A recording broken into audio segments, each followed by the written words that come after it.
everybody.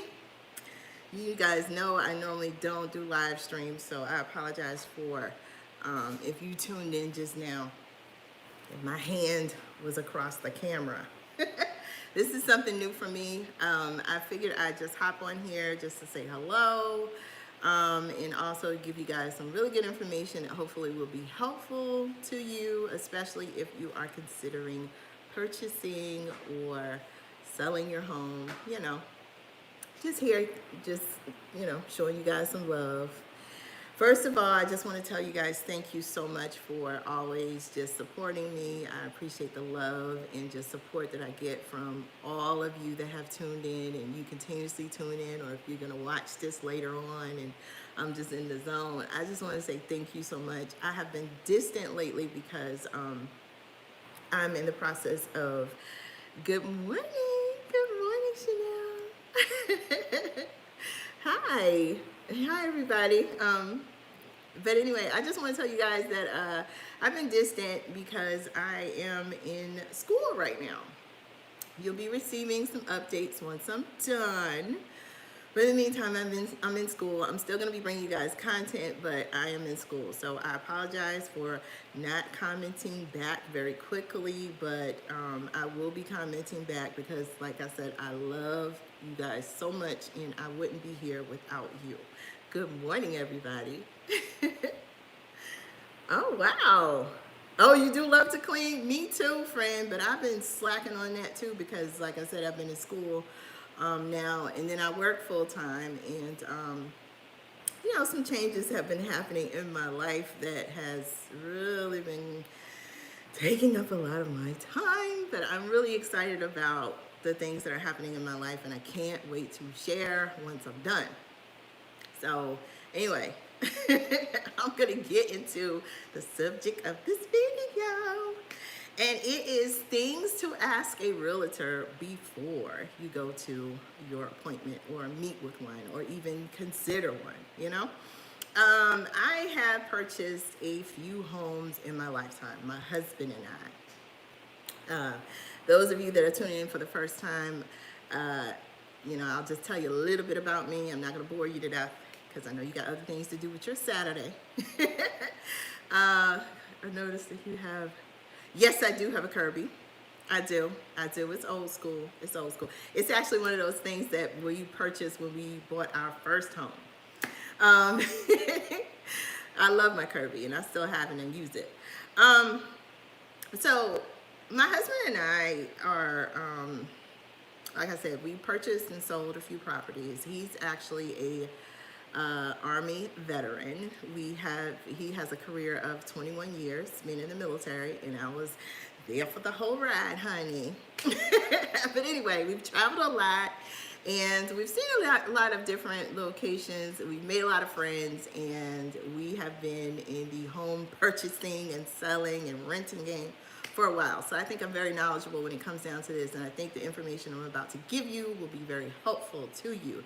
So if you know of someone that is getting ready to buy, getting ready to sell, thinking about renting, share this video with them. If they want to connect with me a little more offline, they can email me at candorire@gmail.com, and I'll be happy to spread the information. Good morning, everybody. Hi, my friend, Accessorize Your Life. Thank you so much for tuning in. So, all right, so I'm gonna get to the nitty gritty. The very first thing that you need to do before you even pick up the phone, contact a realtor, consider getting a realtor, considering whatever type of house you're interested in buying, is the number one thing you need to do for yourself and for everyone else that's going to be involved in your life throughout this process is get your credit standing. Make sure you're in a good credit standing before you dive off the diving board, honey, and start looking at all these homes and falling in love. The worst thing in the world for you to do is you to just get in this mindset and say, hey, I'm ready to purchase a home, and I'm ready to purchase a home right now, okay? And you go there, you go through the motions, and you figure out that your credit standing is not in a good spot where you need to be in order for your mortgage payments to be at a comfortable level or to even be approved for a mortgage. So just make sure you do your homework when it comes down to your personal finances and get those things in order so you'll be able to be in a comfortable position when it's time for you to actively start looking for homes. And along with that comes with getting pre-qualified. It's always a good idea for you to get pre-qualified before you walk in the door and talk with a realtor, because if you don't know where you stand as far as your budget is concerned, you know, just because you have a good credit score, that doesn't mean that you're going to be qualified for the type of house that you're really wanting to get. So if you know that you are already pre-qualified for the type of home that you are, you know, going to be discussing with your realtor, then, you know, that's when the pre-qualification process comes into play. Now, if you get that out of the way, you already know what you're going to be working with here, and you know, submit that to your realtor, then, you know, that's going to make you more of an attractive buyer. I'll be honest with you, realtors don't want to waste their time with people that have not done their homework. So just like you are interviewing them to see if you're going to hire them to help you work through the process, you need to do the same thing when it comes down to yourself. You need to make yourself more attractive. That way they will devote more time to you, and they'll know that you are a serious buyer. Okay? So just make sure that you get pre-qualified before you walk in the door, because you don't want to fall in love with things that are out of your range, or you don't want to go too low in your budget either, because you're thinking that you know, don't qualify for a certain amount, and you actually do, and much more, and you have the budget to do so, you know. So just know your numbers before you walk in the door. Another thing that I do want to advise you is, if you are considering purchasing a home, selling a home, renting a home, it's always a good idea. I always suggest that you work with a realtor. You know why I suggest that you work with a realtor? They are a licensed agent, okay? They're licensed in this profession. You know, if you're trying to go at this on your own, you're working a full-time job, you're doing this, you're doing that, and, you know, you don't have representation, then it's going to be a little more of a stressful process. Yes, you do have to pay them the commission that they're requesting. However, the services that they're going to be delivering to you will definitely outweigh that. And in the end, once you settle on the transaction, you'll be at a good spot, and it won't be as stressful as it would be if you tried to go at this on your own. And I'm referring to selling your home as well as buying your home. You know, it's kind of opposite. You're kind of doing it backwards. If you go online, you go to all these different websites and you see these homes listed, and you click on the house and you like the house and you know it's within your budget, and you just end up going with the agent that is representing the home, and in turn you use them as your buyer's agent as well. I've done that before. You know, I'm not going to talk about that. But if that's what you choose to do, then great. You know, you might have a great relationship, but, you know, a lot of times that's what we do. We don't really interview different agents about their particular strengths, weaknesses. You don't really check the vibe of the realtor. So, you know, you like the house, so that person is the one that called you back on the house. So you just feel like you're going to work with whatever her name is, I guess Cindy, you know, just because. And you find out down the road that Cindy isn't who you thought Cindy was, but that's your problem, because you didn't do your homework and you did not, you know, check the vibe of that realtor. You know, do your conversations up front. You know, so another thing that you need to consider when you are purchasing a home is the home size and specifications that you're interested in. Not only do you need to know your budget, but you also need to have a realistic idea as far as what size of the home that you're thinking about getting, and what specifications you want in it, what you know, what's your range? Do you necessarily want a 3 to 4 bedroom home, or do you want to stay with like a 2 to 3 bedroom home? Does it have to have 2 baths? You know, does it have to have 2.5 baths? What can you live with, and what can you live without? You know, you need to really consider the home specifications, and also bring that back to your mindset of what you are pre-qualified for, you know, and be realistic about it. So when you bring that to the table with your agent and you're interviewing with that agent, you say, hey, I want this, this, and this in the house, and this is my budget. If they tell you that because you want this, this, and this in your home, and you're giving me this budget, I might not be able to find this for you, don't take offense to that, because remember what I said at the beginning, they're a licensed agent. So they look at the market every day. They know the things that, they see the things that you can't see, you know? So just keep that in mind. Also, you have to be willing to give a little bit, you know? Your expectations as far as what you can get for this might be good. You might be, you know, you might be right there where you need to be, or you might not be, but just be prepared for that, you know. Be prepared for those counter offers that are going to come into play if you decide that you want to purchase, if you're in the process of purchasing a home and you don't want to give them full price, you want to give them this. Be prepared for that counter offer. And again, that's when you need to really be firm about how much it is that you're going to, that you're willing to part with, because the worst thing in the world is just getting a home because you absolutely love it, but then your house poor. You know, that's I don't want to use the word dumb, but I don't have any other word to use for it. It's not, it doesn't make sense to me. You know, how are you going to entertain your guests? How are you going to have a good time in your space if you are house poor? Don't do it. Don't do it. I don't care. I don't care what you are thinking about. This is not, well, maybe it is, you know, depending on how many homes you purchased and what it is, where you are in life. This might not be your forever home. So know your limits, know what you're willing to part with, know what you're willing to agree with, and just move forward with that, you know, and be solid with it, and understand that, you know, you might win, you might lose, but it's not the end of the world. Just be firm with it. And, you know, if you do have to go back around again and look at something else, you already know what to expect, you know. And that's another thing that I didn't write down in my notes, but I want to be upfront with you about. Be ready to pull the trigger. If you decided to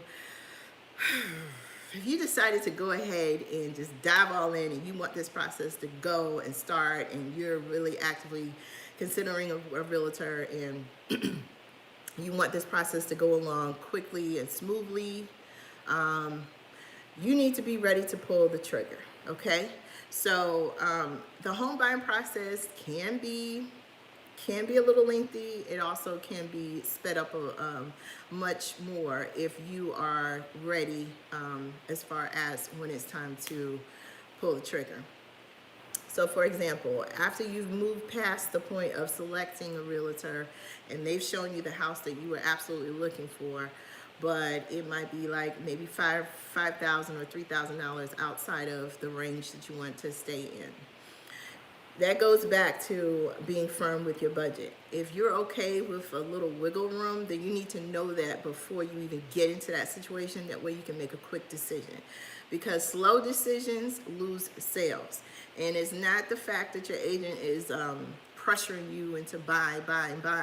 It's the reality of, just like you saw this house online, or you saw this house, you know, in this particular neighborhood, somebody else saw this house too, and they're having the same conversation with their family, friends, you know, loved ones or whatever, and saying, hey, should I purchase or not? And you don't know if that other person that is looking at the property is already in the position to move quickly, which a lot of times they are. So you need to be in that same position as well too. I know home purchasing is a huge expense. It's probably one of the most expensive purchases you'll ever make in your entire life. And yes, you need to take time to consider the house, consider the purchase, consider what you're about to embark on. But at the same time, do not take forever. Because if they call you and say, hey, their house is no longer available, it is what it is, you know. Another house will become available, however, it is what it is. All right? So just be prepared to move quickly. Another thing that you need to take into consideration is the time frame from start to finish. So I'm really focusing on the buying process of it. If you are, if you've already settled on a home, you put the offer down on the table, and now you have to do everything that you need to do in order to get to closing. That is not going to happen within 24 hours as far as like you being at the closing table and sealing the deal and you'll be moving into a house. It doesn't work that way. There's legal processes that have to take place, inspections, and just different other things that go into the home buying process. So you need to have a realistic time frame in mind. If you are moving from one state to another, one city to another, then you need to consider the time constraints, when this process is going to finalize, and how it's going to work out with you, for you. Because you don't. Another thing you don't want to do is, if you are employed full time, you don't want to take, you know, spend a lot of your vacation time and turn that into a moving time. Because regardless of the fact, we all want to take those vacations. We all want to go to those football games, basketball games. We all want to go out and lay on the beach. I'm talking about me. You know, we all want to do that kind of stuff. We want to go shopping. We're going to want to do this, that, and the other with our time off that we work so hard to get. So you don't want to waste a lot of that time off just being in limbo and not scheduling things that you could have scheduled and made it more of a smoother transition for you.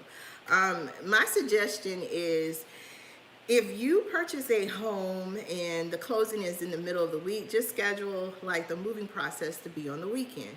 If you're a person that doesn't work during the weekends, that's perfect. You don't have to take much time off of work. You may take like maybe that Friday or that Monday off, but that's it. You don't have to take like, you know, if the closing is on a Tuesday, you won't have to take Wednesday, Thursday, and Friday off and then be off on the weekend and then come back to work the next week and have a pile of stuff on your desk.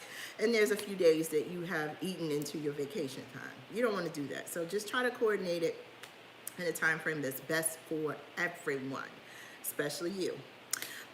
So also consider your budget as far as moving expenses, moving costs, what moving companies that you're going to consider to assist you with the move, because that is not the responsibility of your real estate agent. Maybe they can suggest some people that you could work with that, you know, they have a good relationship with, but at the end of the day, you also have to factor in that consideration. Not only do you have the financial expenses of purchasing a home, you also have the financial expenses of furnishing that home if you have to furnish it, and also getting your items from point A to point B, and also if you wanted to do any type of repairs, upgrades, or just different things to the house that you would like to do to that house, you need to factor in all of those costs when you set your budget for what it is that you're about to purchase. You know, you got to do all that. You know, you got to do all that. Another thing that I want to discuss with you is expectations of a realtor. I wrote that down. So I'm going to talk to you guys from a personal experience. You know, like I said before at the beginning of the video, my husband and I have purchased a few properties. We've sold a few properties, and we've had different experiences with different realtors. We've had some great experiences and some mediocre experiences. So the goal of this video is to be very helpful to you if this is your first time experiencing the moving process, and you know, it's pretty much free information. So but for me, I will tell you about a time when it was kind of difficult. I told you that my spouse is in the military, so you know that requires us to move around a lot. And we made the conscious decision to purchase a home while we were at a duty station in Georgia. And we PCS'd to, where do we PCS from? Oh, we PCS'd to Missouri. And we decided that because the purchase that we made in Georgia was our very first home, we were in love with it, and we thought it was going to be our forever home, we decided not to sell that property. We decided to turn it into a rental. And it was great.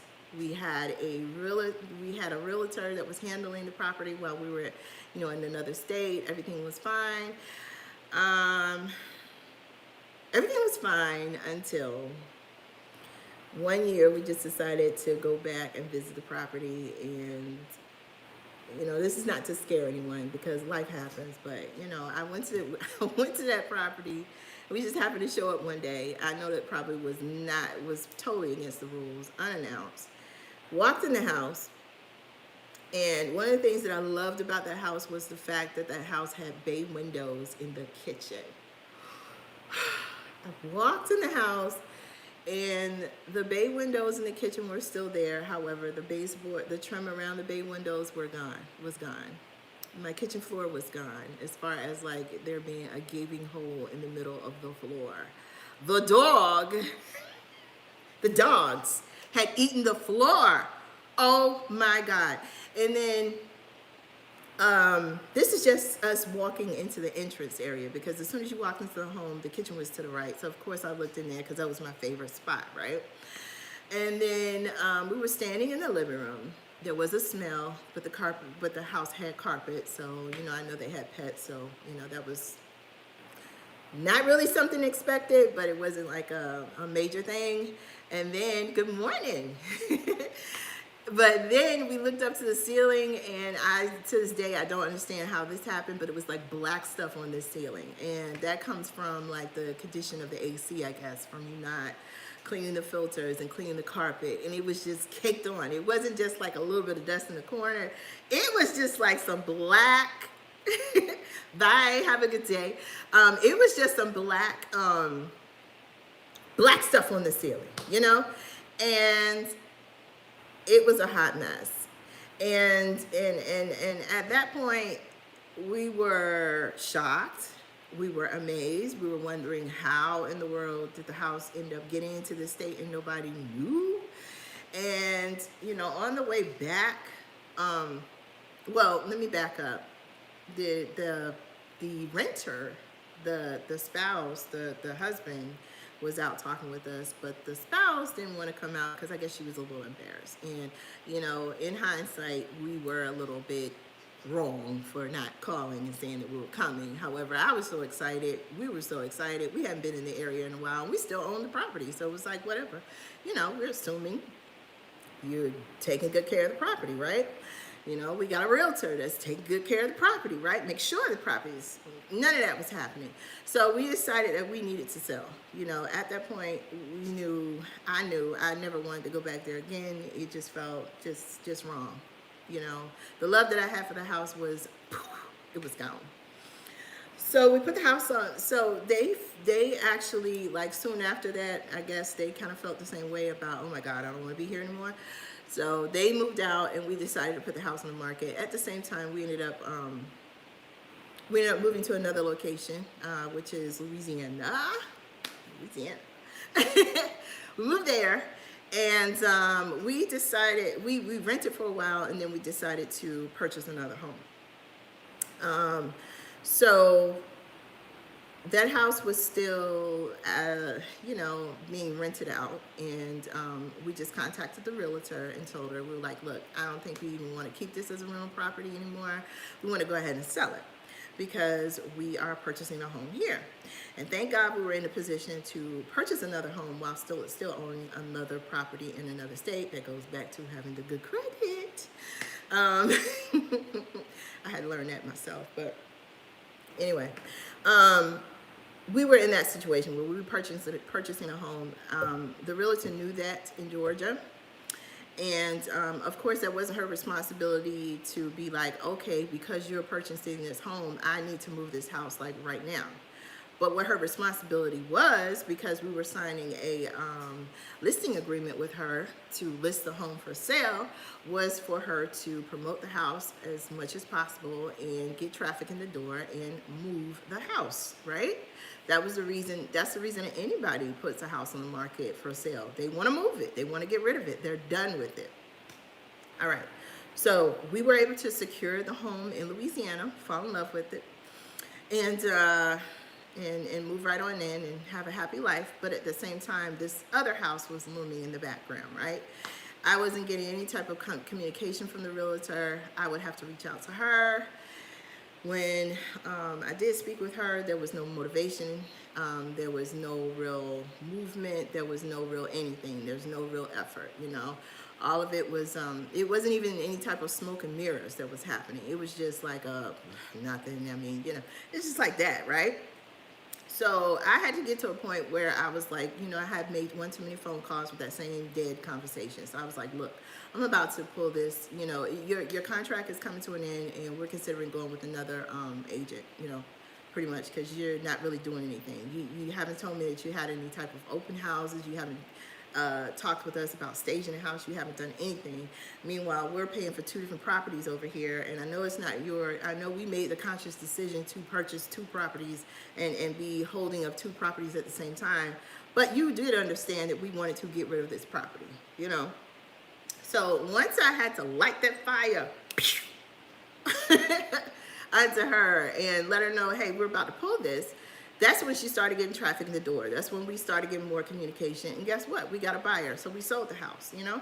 So it ended well because we sold it, but at the same time, it was just a horrible experience going through the whole thing. So I don't think I will ever do that again.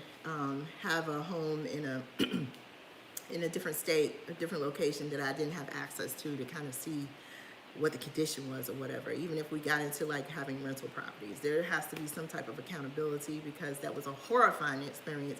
But I don't want to discourage you from doing that. You know, that was just what happened with me. That's why it's very important when you sit down with that realtor to pick a good one, because if you don't, you still sign the contract, so you're stuck with them. So I'm gonna go back to the purchase that we made when we got to Louisiana. Loved the real estate agent, but guess what? That real estate agent was brand new. So it's just like, okay, do you know what you're doing? It doesn't matter. I love the house. I'm just kidding. But you know what? The thing about it is the realtor was very open and genuine, and she just told us, she was like, look, this is my first sale. I'm so excited. This is going to be a great home. I fell in love with the house because it was brand new. My husband just fell in love with the house because I fell in love with the house. And then he liked the house too, but you know how that goes. And so we had a great experience. She stayed in contact with us, letting us know about the appraisal process, the paperwork process, and it was just a great, smooth transaction from beginning to end. And it wasn't perfect, but I love the fact that that realtor was transparent, candid, and that realtor also had energy. And I know the motivation at the end of the day, part of it was the sale. But at the same time, I felt the energy from the realtor that she truly cared about us as a family. So I do appreciate that, and you definitely need to take that into consideration when you are choosing a realtor. Do not look online, look at all these reviews, and then, it says that this realtor has been in business for XYZ amount of years. That's what happened with the realtor in Georgia. And you already have this expectation of, okay, cool, they've been doing it for this amount of years, I think they're gonna be good and they're gonna take care of me. That's not always the case. That's why you definitely need to have a one-on-one conversation with the realtor before you sign that paperwork. It's okay for you to meet with a realtor, especially if you are a buyer. It is okay for you to meet with the realtor and just let the realtor know that you will get back with them as far as whether or not you're going to choose them as your buyer's agent. Same way with the listing agent. I highly recommend that you interview with more than one listing agent, because your expectations might be this and they may give you this. Of course, they're going to tell you that this formula has worked for them for X amount of years. And it may have, it may not, but that formula might not work for your property.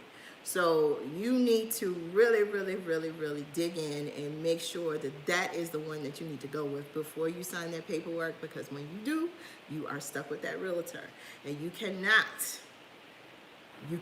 make a unicorn out of a donkey. I'm just sorry. I mean, that's the only way I can explain it. So anyway, I can't believe I've been up here for 30 minutes, you guys. Oh my gosh. So if you haven't figured out already, these type of videos will be on my channel, so I don't want you to be alarmed and be like, what in the world? Some real estate videos on her channel? She's the eyeshadow shopper. She cleans. She does this. She does the makeup. She does, you know, whatever. I do whatever. And I've made this channel so it would revolve around things that I'm interested in. I love talking with you guys and sharing my life, sharing my life experiences. And I always try to put something on my channel that would be informational for you. So if you like these type of videos, go ahead and make sure you click the subscribe button. Stay connected with me, fam. Anyway, I love you guys so much. In the comment section, do me one favor. Let me know if you are in the market to purchase a home. Let me know if you've already purchased a home. And just briefly let me know how your experience was working with an agent. And also for you all that did it alone, you did it for sale by owner, or if you went through the process by yourself, let me know about that experience, because we've never done that. We've considered doing it, but we've never done that. So I would love to know about that. But anyway, thank you guys so much for watching. I'll see you next time. Bye.